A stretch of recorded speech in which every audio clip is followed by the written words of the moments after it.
I already give up. I give up. Okay.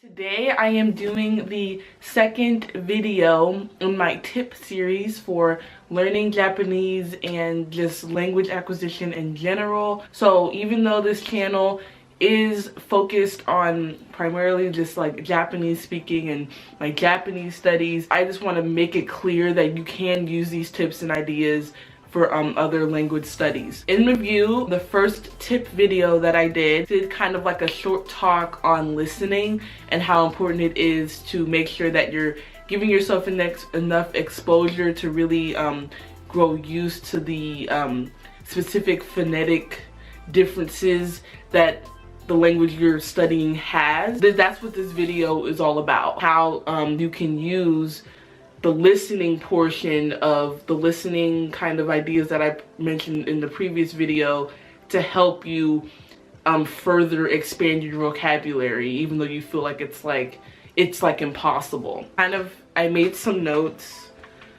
Hold on, watch this be the wrong notebook.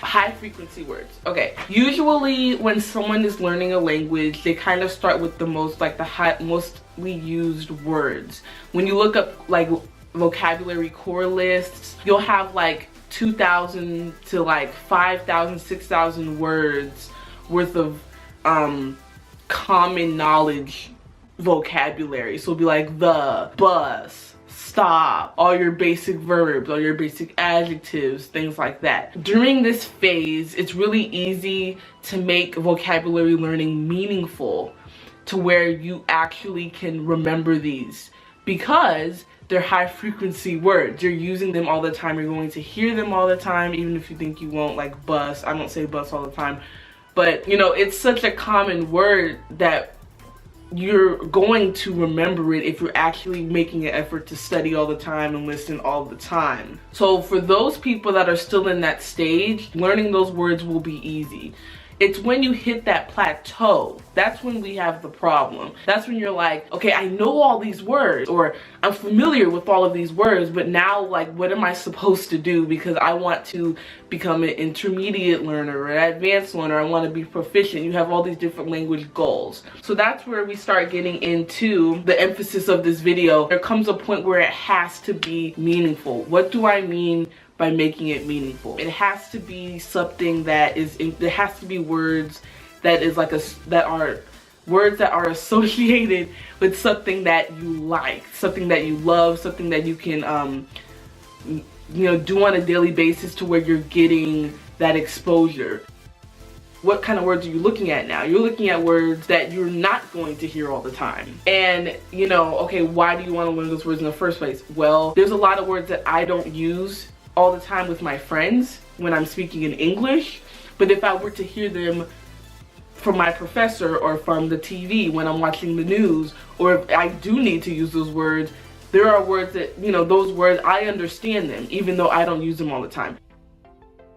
That's the type of vocabulary that you're getting into once you pass that core. So when you pass that and you're not getting all those opportunities to hear them all the time like you do with those other words, other high frequency words, you have to create those opportunities for yourself, like manually. What I like to do in order to provide those opportunities for myself, I love to look up articles about, let's say, psychology or education or immigration, law. What else do I like to read about? Freaking traveling. Like, I'll look up articles and books in Japanese that are going to have these specialized, more specific vocabulary in their in the text, and I read about those things that I really, really like.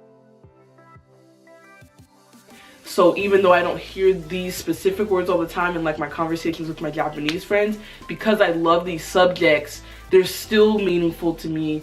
They're still being put into my long-term memory, and they're still like, they become a part of my knowledge as far as how far I can take the language and how much I can use it. The goal is long-term memory. Whether you like it or not, it's just gonna throw the information out. If you're not using it, you don't care about the subject or anything, yeah, you might know it or whatever for a day, but eventually it's just going to disappear and it's going to be mental trash. You want to eliminate that. You'll be able to do your hobbies with the language, you know? That's the whole point of learning how to speak another tongue, is communicating a message. And so once you get to that specialized vocabulary and you can start diving into the things that you like and the things that you're passionate about, the things that you care about, you're able to convey your message. You know, you're wanting to serve others using the language, and that's the whole point. Those are my tips for expanding your vocabulary and just making language learning fun for you. Hopefully you really enjoyed this video. Give me a thumbs up if you liked it. 最後まで見てくれて本当にありがとうございます。よかったらぜひ登録もお願いします。I will talk to y'all next time. 今度も楽しみにしてね。バイバイ。またね。I'm done.